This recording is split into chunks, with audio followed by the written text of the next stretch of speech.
नमस्कार, स्वागत है आप सभी का सुबह 9 बजे की खबरों के साथ। मैं हूं प्रीति। एक नजर इस वक्त के हेडलाइंस पर।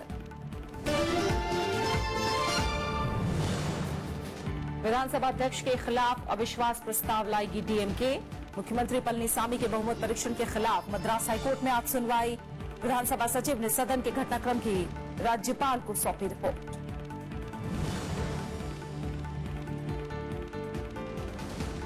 यूपी में चौथे दौर के प्रचार का आखिरी दिन। गुरुवार को रायबरेली और इलाहाबाद समेत 12 जिलों की 53 सीटों पर मतदान। 7वें दौर के लिए नाम वापसी का काम पूरा। मुंबई समेत महाराष्ट्र की 10 महानगर पालिकाओं के लिए मतदान जारी। बीएमसी की 227 सीटों के लिए 2275 उम्मीदवार। 23 फरवरी को आएंगे नतीजे।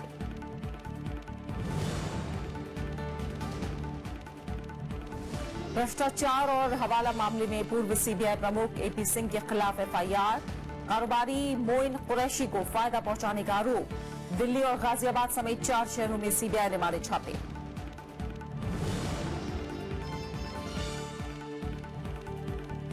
भारत और रवांडा के बीच वीजा और विमानन समेत 3 क्षेत्रों में समझौते। उपराष्ट्रपति ने राजधानी किगाली में की विकास कार्यक्रम की शुरुआत। उद्यमिता विकास केंद्र की भी होगी स्थापना। तमिलनाडु विधानसभा अध्यक्ष के खिलाफ डीएमके ने अविश्वास प्रस्ताव लाने का फैसला किया है। इस बीच विधानसभा सचिव ने 18 फरवरी को विधानसभा में हुए घटनाक्रम की रिपोर्ट राज्यपाल को सौंप दी है। वहीं विश्वास मत को चुनौती देने वाली डीएमके की याचिका पर आज मद्रास हाईकोर्ट में सुनवाई होगी। तमिलनाडु के मुख्यमंत्री पलनीसामी ने भले ही बहुमत हासिल कर लिया है, लेकिन राज्य में राजनीतिक घमासान थमा नहीं है। मुख्य विपक्षी दल डीएमके जल्द ही तमिलनाडु विधानसभा अध्यक्ष पी धनपाल के खिलाफ अविश्वास प्रस्ताव लाएगी। नेता प्रतिपक्ष एमके स्टालिन ने इसका ऐलान किया और संकेत दिए कि इसी बहाने अन्ना द्रमुक सरकार का शक्ति परीक्षण होगा। சார்ந்திருக்கக்கூடிய சமுதாயத்தை சொல்லி அது மூலமா எங்களை பழி வாங்கணும், எங்க மேல ஒரு கலங்கத்தை ஏற்படுத்தணும் திட்டமிட்டு செய்யற காரியத்தை பார்க்கறப்போ எங்களுக்கு ரொம்ப வேதனையா இருக்கு. அப்படிப்பட்ட நிலையில ஒரு சபாநாயகர் இருக்கிறார். அது வெட்கப்பட வேண்டிய விஷயம் எங்களுக்கு பொறுத்த வரைக்கும், நம்ம தமிழ்நாட்டை பொறுத்த वரைக்கும்। इस बीच तमिलनाडु विधानसभा सचिव ने राज्यपाल विद्यासागर राव को विश्वास मत के दौरान हुए घटनाक्रम की रिपोर्ट सौंप दी है। राज्यपाल ने विधानसभा सचिव से 18 फरवरी को कार्यवाही शुरू होने से स्थगित होने तक की तथ्यात्मक रिपोर्ट देने को कहा था। वहीं बहुमत परीक्षण के खिलाफ डीएमके की याचिका पर आज मद्रास हाईकोर्ट में सुनवाई होनी है। इस बीच तमिलनाडु के मुख्यमंत्री ई पलनीसामी ने राज्य में 500 सरकारी शराब दुकानें बंद करने की घोषणा की है। மதுவிலக்கின்ற நிலை எய்திடும் என்பது மாண்புமிகு அம்மாவின் திடமான கொள்கையாகும்। बीते शनिवार को अन्ना द्रमुक सरकार ने 11 के मुकाबले 122 मतों से सदन में बहुमत साबित किया था। कार्यवाही के दौरान भारी अवरोध के बाद डीएमके सदस्यों को मार्शल के जरिए बाहर किया गया था। इसके विरोध में कांग्रेस और आईएमयूएल ने बहुमत परीक्षण में हिस्सा नहीं लिया था।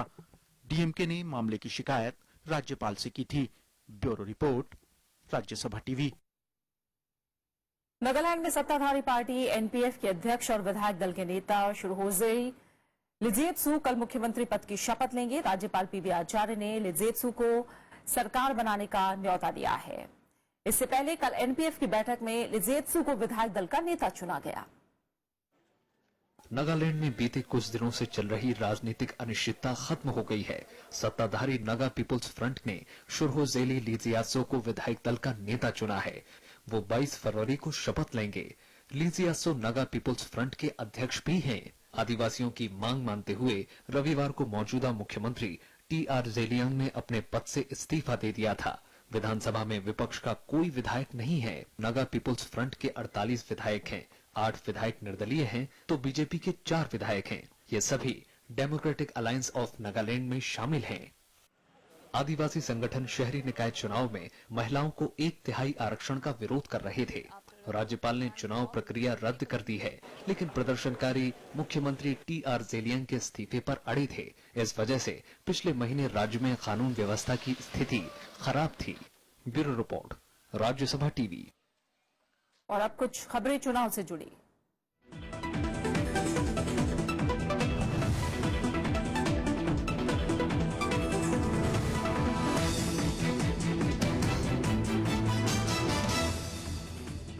उत्तर प्रदेश में चौथे दौर के मतदान के लिए आज प्रचार खत्म हो जाएगा। 23 फरवरी को राज्य की 12 जिलों की 53 सीटों पर वोट डाले जाएंगे।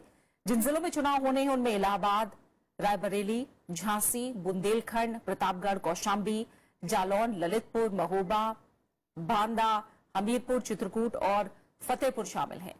वहीं 7वें दौर के चुनाव के लिए नाम वापसी का काम कल पूरा हो गया। इस दौर की सभी 40 सीटों के लिए चुनाव आयोग ने 17 फरवरी को नामांकन पत्रों की जांच पूरी कर ली थी। मतगणना 11 मार्च को होगी।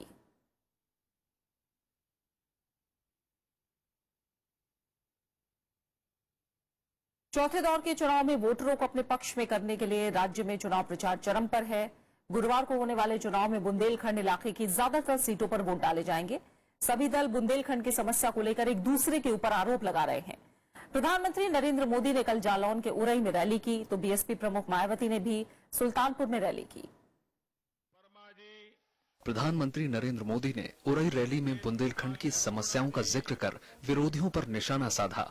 उन्होंने समाजवादी पार्टी और कांग्रेस के साथ ही बीएसपी पर इलाके की उपेक्षा करने का आरोप लगाया। उन्होंने यूपी में बीजेपी की सरकार बनने पर बुंदेलखंड विकास बोर्ड बनाने का वादा किया। सपा हो, बसपा हो, कांग्रेस हो, ये सभी एक ही सिक्के के अलग अलग पहलू है। प्रधानमंत्री ने बीएसपी प्रमुख मायावती पर भी तंज कसा। प्रधानमंत्री ने कहा कि बीएसपी अब बहनजी संपत्ति पार्टी बन चुकी है। चुनाव प्रचार में मायावती नोटबंदी को बिना तैयारी के लिया गया फैसला बताती रही हैं। प्रधानमंत्री ने नोटबंदी के आरोपों का कुछ इस अंदाज में जवाब दिया। बहन जी ने तो कहा कि पूरी तैयारी नहीं की थी, सरकार ने नहीं की थी कि आपने नहीं की थी। बहुजन बहन जी बन गया और पूरी पार्टी बहन जी संपत्ति पार्टी बन गई। सुल्तानपुर रैली में बीएसपी प्रमुख मायावती ने प्रधानमंत्री पर पलटवार किया। उन्होंने नरेंद्र मोदी को दलित विरोधी बताया। प्रधानमंत्री श्री नरेंद्र मोदी पूरे उत्तर प्रदेश में बीएसपी के बढ़ते हुए जनाधार को देखकर इतने दुखी हैं कि अब वो बीएसपी की परिभाषा गलत तरीके से बताकर तो लोगों को गुमराह करने का प्रयास कर रहे हैं। मायावती ने बीजेपी के साथ ही समाजवादी पार्टी और कांग्रेस गठबंधन पर तीखे प्रहार किए। उन्होंने कहा कि बीजेपी के इशारे पर सपा से गठबंधन कर कांग्रेस चुनाव लड़ रही है। Bureau report, Rajya Sabha TV. Uttar Pradesh के चुनावी रैलियों में कांग्रेस उपाध्यक्ष राहुल गांधी लगातार प्रधानमंत्री की नीतियों को गरीब विरोधी बताने में जुटे हैं। बांदा और रायबरेली में उन्होंने कहा कि प्रधानमंत्री को सिर्फ देश के सबसे अमीर 50 परिवारों की चिंता है। वहीं अखिलेश यादव भी चुनावी जनसभाओं में बीजेपी और बीएसपी पर हमले का कोई मौका नहीं छोड़ रहे हैं। कांग्रेस उपाध्यक्ष राहुल गांधी ने सोमवार को बांदा में रैली की। उनके निशाने पर रहे प्रधानमंत्री नरेंद्र मोदी। राहुल गांधी ने कहा कि सपा कांग्रेस के बीच गठबंधन होने के बाद से ही प्रधानमंत्री के चेहरे से मुस्कुराहट गायब हो गई है। उन्होंने आरोप लगाया कि प्रधानमंत्री सिर्फ चुनाव के वक्त ही जनता के सामने वादे करते हैं और बाद में उन्हें भूल जाते हैं। आपने देखा होगा पहले मोदी जी का मूड बहुत अच्छा था, मुस्कुरा रहे थे, हवाई जहाज में आज जा रहे थे, और जैसे ही गठबंधन हुआ, अलायंस हुआ, मुस्कुराहट गायब हो गई। समाजवादी पार्टी के अध्यक्ष अखिलेश यादव ने रायबरेली, अमेठी समेत कई जगह चुनावी जनसभाएं की। प्रधानमंत्री नरेंद्र मोदी पर तंज कसते हुए उन्होंने कहा कि बीजेपी वाले सिर्फ अच्छे दिन का वादा करना जानते हैं। बीजेपी वालों ने तो कहा कि हम अच्छे दिन लाएंगे। बताओ कितने अच्छे दिन लाके दिखा दिए इन्होंने। हमें और आपको सबको लाइन में लगा दिया। बैंक के आगे खड़ा रहना पड़ा, महीनों पैसा नहीं निकाल पाए और अपनी ईमानदारी से कमाया हुआ पैसा, मेहनत का कमाया हुआ पैसा, छोटा मोटा कारोबार करने के बाद जो कमाया हुआ पैसा, वो भी लेने के लिए हमें तकलीफ उठानी पड़ी। अखिलेश यादव ने वोटरों से मायावती से सावधान रहने की अपील की। उन्होंने कहा कि मायावती बीजेपी को फायदा पहुंचाने की कोशिश में है। Bureau report, Rajya Sabha TV.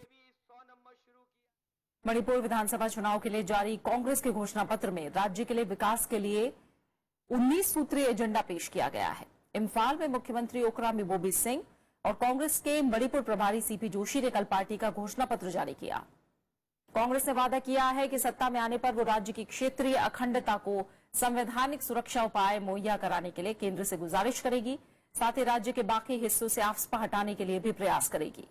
घोषणा पत्र में कांग्रेस शासन की उपलब्धियों का जिक्र करने के अलावा राज्य के 3 लाख बेरोजगार शिक्षित युवाओं को कौशल विकास के जरिए अगले 5 साल में नौकरी देने का वादा शामिल है। साथ ही 2022 तक सभी को पीने का पानी मुहैया कराने का भी वादा किया गया है।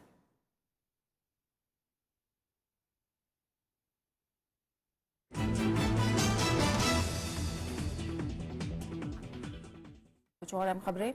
महाराष्ट्र में मुंबई समेत 10 शहरों में नगर निकाय चुनाव के लिए आज वोट डाले जा रहे हैं। 43,000 से ज्यादा मतदान केंद्रों पर सुरक्षा के पुख्ता इंतजाम है। मतदान 5:30 बजे शाम तक चलेगा। बीएमसी के अलावा 9 अन्य महानगर पालिकाओं के लिए 1,95,00,000 से ज्यादा मतदाता अपने मताधिकार का इस्तेमाल कर रहे हैं। आज ही 11 जिला परिषदों और 118 पंचायत समितियों के लिए दूसरे चरण का मतदान भी हो रहा है। राज्य निर्वाचन आयुक्त ने बताया कि महानगर पालिकाओं में 1,268 सीटों के लिए 9,208 उम्मीदवार चुनाव मैदान में हैं। 11 जिला परिषदों के 654 सीटों के लिए 2,956 उम्मीदवार चुनाव लड़ रहे हैं। तो 118 पंचायत समितियों के 1,288 सीटों पर 5,167 उम्मीदवार अपनी किस्मत आजमा रहे हैं। पहले चरण में 16 फरवरी को 15 जिला परिषदों में वोट डाले गए थे। शिवसेना 2 दशक से भी ज्यादा समय से बीएमसी की सत्ता में है और बीजेपी शिवसेना इस बार अलग अलग नगर निकाय चुनाव लड़ रहे हैं। तो कांग्रेस, एनसीपी, एमएनएस भी चुनाव मैदान में है।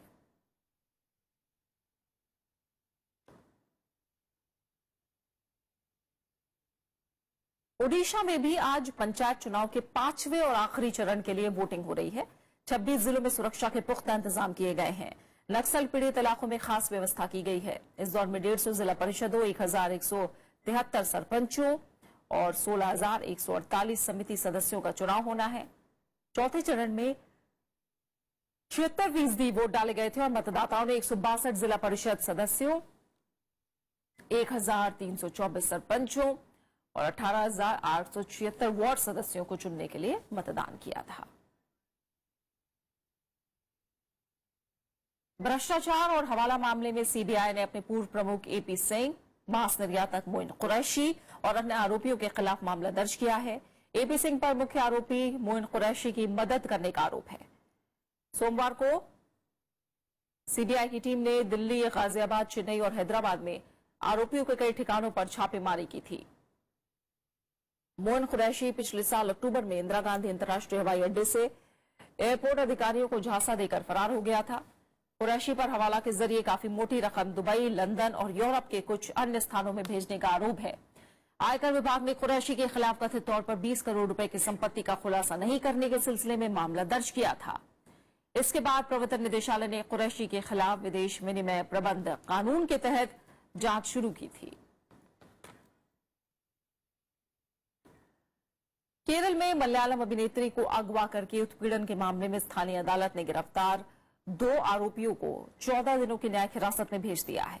वहीं राष्ट्रीय महिला आयोग ने इस मामले में राज्य के पुलिस प्रमुख लोकनाथ बेहरा को समन किया है और पेश होने के लिए कहा है। इस बीच केरल के मुख्यमंत्री पी विजयन ने पीड़ित अभिनेत्री को हर तरह की मदद और सुरक्षा की पेशकश की है।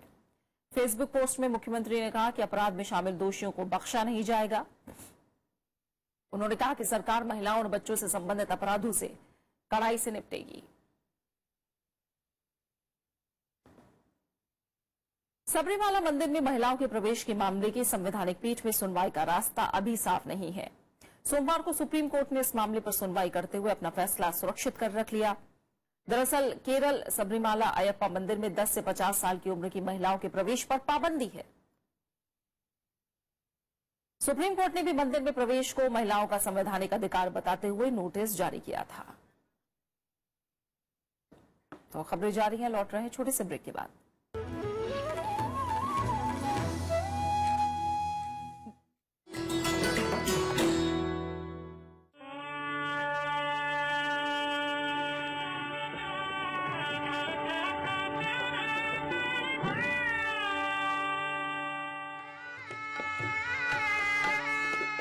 उस्ताद बिस्मिल्लाह खान, महान शहनाई वादक, जिनके नाम है कई उपलब्धियां। कांस कलो महोत्सव में शहनाई वादन को दी नई बुलंदियां।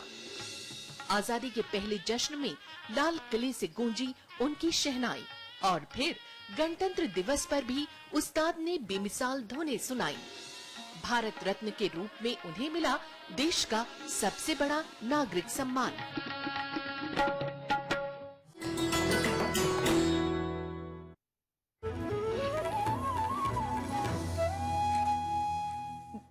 जम्मू कश्मीर में आज सुबह नियंत्रण रेखा के पास बीएसएफ ने आतंकियों की घुसपैठ की कोशिश नाकाम कर दी।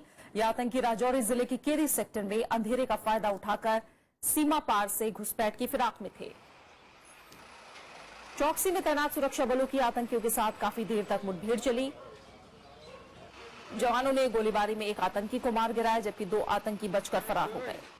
सेना ने इलाके की तलाशी के बाद मारे गए आतंकी से AK-47 राइफल और भारी मात्रा में गोलियां बरामद की हैं। मारे गए आतंकी के पास से अन्य सामान भी मिला है।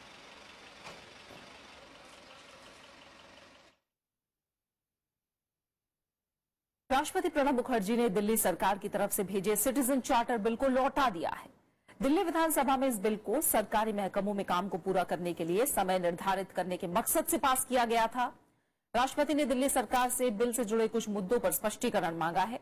इस बिल को नवंबर 2015 में पास किया गया था। बिल में प्रावधान किया गया है कि अगर सरकारी बाबू काम में देरी करता है तो उसकी तनख्वाह से पैसे कट जाएंगे।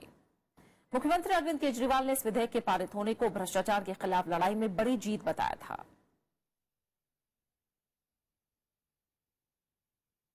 पांच दिनों की अफ्रीकी देशों की यात्रा पर गए उपराष्ट्रपति मोहम्मद हामिद अंसारी ने कल रवांडा के राष्ट्रपति से मुलाकात की और 1994 के रवांडा जनसंहार की पीड़ितों के स्मारक पर जाकर श्रद्धांजलि दी। कल दोनों देशों के बीच अहम समझौते भी हुए हैं।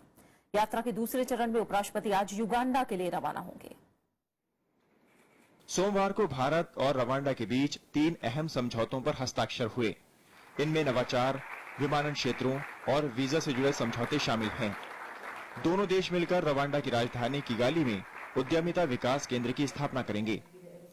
विमानन के मामले में रवांडा जल्द ही भारत के लिए हवाई यात्रा की सुविधा शुरू करेगा और वीजा के लिए दोनों देश एक दूसरे को जरूरी छूट भी देंगे। उपराष्ट्रपति ने किगाली में भारत रवांडा नवोन्मेष विकास कार्यक्रम की शुरुआत भी की। Our bilateral relations are marked by cordiality, convergence of views and cooperation on major international issues. Bilateral trade and investment have shown a healthy rise. Trade between Rwanda and India has been steadily increasing over the past few years. कारोबार को बढ़ावा देने के मकसद से आयोजित कार्यक्रम में उपराष्ट्रपति ने दोनों देशों के उद्योगपतियों और विशेषज्ञों की एक सभा को संबोधित किया। उन्होंने कहा कि रवांडा अफ्रीका के दूसरे हिस्सों में मौजूदगी बढ़ाने के लिए भारतीय साझेदारों को एक बेहतरीन मंच उपलब्ध कराता है। India-Rwanda Innovation Growth Program is being launched to expand ties in science, technology and innovation. After this pilot project, the program is proposed to be implemented in the East African community in 7 countries and will then be scaled to 7 other economic zones across Africa. Rwanda के 2 दिवसीय कार्यक्रम के तहत उपराष्ट्रपति आज Rwanda विश्वविद्यालय में छात्रों को संबोधित करेंगे। 5 दिन की अफ्रीकी देशों की यात्रा के दूसरे पड़ाव में उपराष्ट्रपति आज युगांडा के लिए रवाना होंगे। किगाली से स्मिता नायर के साथ अरविंद कुमार सिंह, राज्यसभा टीवी। यूरोपीय संघ ने भारत से द्विपक्षीय निवेश समझौतों को 6 महीने बढ़ाने पर जोर दिया है। भारत का इन देशों के साथ द्विपक्षीय निवेश समझौता जल्दी खत्म होने वाला है। यूरोपीय संघ का कहना है कि भारत के साथ किसी तरह की व्यापार संधि नहीं होने का मुक्त व्यापार समझौते की बातचीत पर असर पड़ सकता है। यूरोपियन यूनियन पार्लियामेंट के सदस्यों का प्रतिनिधिमंडल भारत दौरे पर है। उन्होंने कल दिल्ली में वित्त मंत्री अरुण जेटली से मुलाकात की। प्रतिनिधिमंडल के प्रमुख जियोफ्रे वेन ऑर्डन ने कहा कि मुक्त व्यापार समझौते पर बातचीत आगे बढ़ाने के लिए भारत को पहले अपने निवेश समझौते को आगे बढ़ाना चाहिए। यूरोपियन यूनियन भारत के साथ मुक्त व्यापार समझौते पर बातचीत 2013 से अटकी पड़ी है। Well, there have been some difficulties in getting this free trade agreement moving. and the investment protection aspect is something that we've discussed, and hopefully there can be some movement in that in parallel with the discussions on wider trade issues. विदेश सचिव S Jaishankar आज चीन दौरे पर रवाना होंगे। इस दौरान वो एनएसजी में भारत की सदस्यता और मसूद अजहर को आतंकी घोषित कराने जैसे अहम मसलों पर बातचीत कर सकते हैं। विदेश सचिव आज चीन के स्टेट काउंसलर यांग जीची से मुलाकात कर अपने दौरे की शुरुआत करेंगे। यांग इस वक्त दोनों देशों के बीच सीमा वार्ता में चीन के विशेष प्रतिनिधि हैं। इसके अलावा वो चीन के कार्यकारी उप विदेश मंत्री जांग येउची के साथ सामरिक संवाद में शामिल होंगे। विदेश सचिव चीन के विदेश मंत्री वांग यी से भी मुलाकात कर सकते हैं। इस दौरान वो चीन पाकिस्तान आर्थिक गलियारे से भारत पर होने वाले असर पर भी बातचीत कर सकते हैं। भारत ने हाफिज सईद और उसके साथियों के खिलाफ कार्रवाई को कानून की जद में लाने के लिए पहला कदम बताया है। विदेश मंत्रालय ने कहा कि हाफिज सईद एक अंतर्राष्ट्रीय आतंकवादी और मुंबई आतंकी हमले का साजिश करता है। आतंकी गुटों के जरिए पाकिस्तान के पड़ोसियों के खिलाफ आतंकी मुहिम छेड़ने का जिम्मेदार है। उसके खिलाफ कार्रवाई को दुनिया का समर्थन हासिल है। पाकिस्तान के पंजाब प्रांत की सरकार ने हाफिज सईद समेत 5 लोगों को आतंकवाद निरोधक कानून की सूची में डाल दिया है।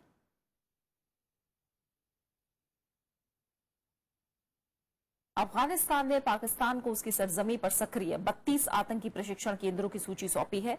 इनमें हक्कानी नेटवर्क भी शामिल है। अफगानिस्तान के विदेश मंत्रालय के मुताबिक इनमें वो संगठन शामिल है जिनका इस्तेमाल काबुल और दूसरे शहरों में बम धमाकों के लिए किया गया है। इसके अलावा तालिबान के 85 आतंकियों की सूची भी सौंपी गई है जो पाकिस्तान में बैठकर आतंकी वारदातों को अंजाम दे रहे हैं। हाल ही में पाकिस्तान ने भी अफगानिस्तान को 76 आतंकियों की एक सूची भेजकर उन्हें सौंपने की मांग की थी। इस बीच अफगानिस्तान ने साफ किया है कि इन संगठनों पर कार्रवाई नहीं होने की सूरत में वो इस मसले को अंतर्राष्ट्रीय मंचों पर उठाएगा।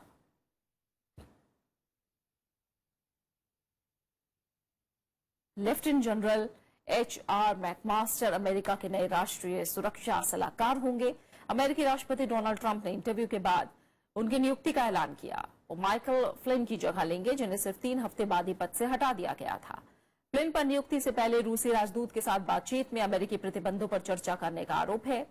ट्रंप ने एडमिरल रॉबर्ट हावर्ड के प्रस्ताव को ठुकरा देने के बाद मैकमास्टर, कीथ केलॉग और जॉन बोल्टन समेत 4 लोगों का इंटरव्यू लिया था।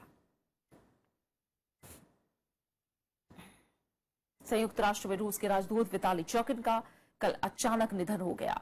वो 65 साल के थे। हालांकि मौत की वजहों का पता नहीं चल पाया है। निधन के वक्त चोकिन दफ्तर में काम कर रहे थे। चोकिन 40 साल तक रूस के राजनयिक रहे। इस दौरान कनाडा और बेल्जियम में राजदूत भी रहे। 2006 में चोकिन को संयुक्त राष्ट्र में स्थायी प्रतिनिधि बनाया गया। रूस और संयुक्त राष्ट्र ने चोकिन के निधन पर गहरा शोक जताया है।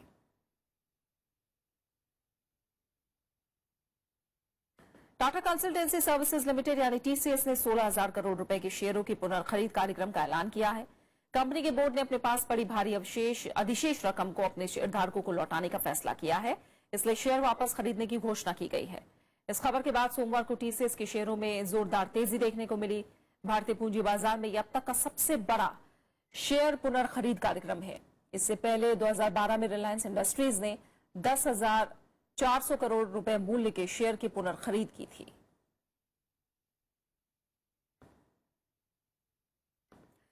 दिल्ली समेत उत्तर भारत के कई इलाकों में मौसम का मिजाज अभी से गर्म हो गया है।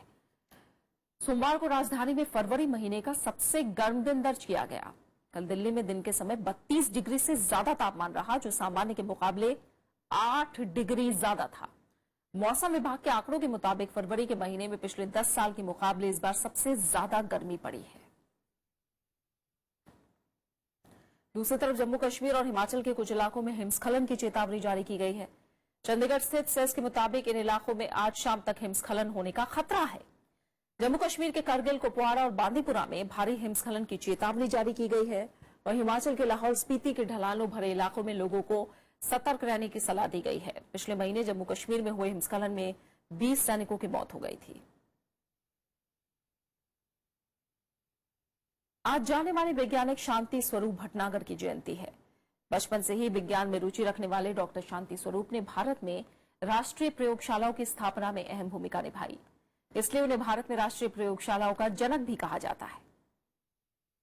आजादी के बाद 1947 में डॉक्टर भटनागर ने ही वैज्ञानिक और औद्योगिक अनुसंधान परिषद यानी CSIR की स्थापना करवाई और इसके पहले महानिदेशक भी रहे। 1954 में डॉक्टर भटनागर को पद्म भूषण से सम्मानित किया गया। 1955 में उन्हें दिल का दौरा पड़ा, जिस वजह से डॉक्टर शांति स्वरूप भटनागर की मृत्यु हो गई। विज्ञान और शोध के क्षेत्र में उनके योगदान के लिए भारत सरकार ने 1958 में शांति स्वरूप भटनागर पुरस्कार की शुरुआत की। ये पुरस्कार उन वैज्ञानिकों को दिया जाता है जिन्होंने विज्ञान के क्षेत्र में महत्वपूर्ण योगदान दिया हो। जाने माने अभिनेता ओम प्रकाश की आज पुण्यतिथि है। बहुमुखी प्रतिभा के धनी ओम प्रकाश ने हास्य फिल्में हो या गंभीर हर रोल में अपने अभिनय से जान डाली। ओम प्रकाश ने शुरुआती दिनों में ऑल इंडिया रेडियो में भी काम किया। 19 दिसंबर 1919 को जम्मू में जन्मे ओम प्रकाश ने 1950 में आई फिल्म दासी से अपने फिल्मी सफर की शुरुआत की। चमेली की शादी, चुपके चुपके, पूरब और पश्चिम, शराबी, तीन चोर और नमक हलाल जैसी फिल्मों में उन्होंने शानदार अभिनय किया। ओम प्रकाश को 1968 में फिल्म फेयर का सर्वश्रेष्ठ हास्य अभिनेता के पुरस्कार से नवाजा गया। ये क्या करता है, कभी हमारे पांव पड़ता है, कभी हमारे गले पड़ता है। स्वीटी, इस होटल में हर नए आने वाले के साथ ऐसा ही होता है क्या? यही गले पड़ता है, लेडी लोग नहीं? देख राम भरोसे, मैं पैदा पुराने जमाने में हुआ था, मगर आजकल मैं जरा मॉडर्न हो गया हूँ। अरे जिसे कन्या दे दी सब कुछ दे दिया। किस्मत की बेरुखी में जिंदगी भर बर्दाश्त करता रहा, लेकिन कल रात तेरी शराब के लिए तड़प मेरे से बर्दाश्त न हो सकी। फिल्म अभिनेत्री नूतन की आज पुण्यतिथि है। नूतन की गिनती 1950 से 60 के दौर में शीर्ष अभिनेत्रियों में होती थी। नूतन ने इंसानियत, कर्मा, चंदन, सुजाता, नसीब वाला जैसी फिल्मों में काम किया, जिसमें उनकी अदाकारी आज भी लोगों को याद आती है। छोड़ दो आंचल, जमाना क्या कहेगा, छोड़ दो आंचल। हिंदी फिल्मों की सर्वश्रेष्ठ अदाकारा और 5 बार फिल्म फेयर पुरस्कार जीतने वाली अभिनेत्री नूतन का जन्म ऐसे परिवार में हुआ था जहां का माहौल पूरी तरह फिल्मी था। उनकी मां शोभना समर्थ एक मशहूर अदाकारा थीं। नूतन ने अपने फिल्मी करियर की शुरुआत 1950 में फिल्म हमारी बेटी से की। कोई मेरी आँखों से देखे तो समझे कि तुम मेरे क्या हो, कि तुम मेरे क्या हो। विमल रॉय की फिल्म बंदनी में उनके अभिनय के लिए नूतन को आज भी याद किया जाता है।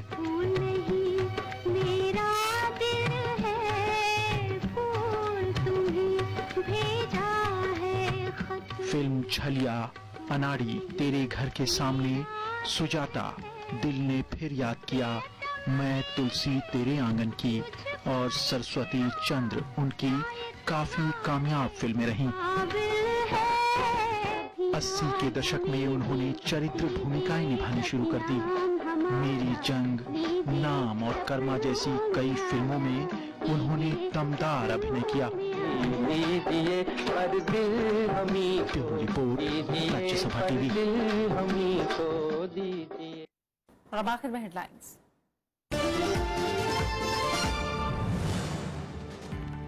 विधानसभा अध्यक्ष के खिलाफ अविश्वास प्रस्ताव लाएगी डीएमके। मुख्यमंत्री पलनीसामी के बहुमत परीक्षण के खिलाफ मद्रास हाईकोर्ट में आज सुनवाई। विधानसभा सचिव ने सदन के घटनाक्रम की राज्यपाल को सौंपी रिपोर्ट। यूपी में चौथे दौर के प्रचार का आखिरी दिन। गुरुवार को रायबरेली और इलाहाबाद समेत 12 जिलों की 53 सीटों पर मतदान। 7वें दौर के लिए नाम वापसी का काम पूरा।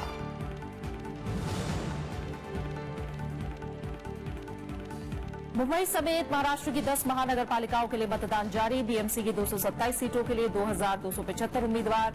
23 फरवरी को आएंगे नतीजे।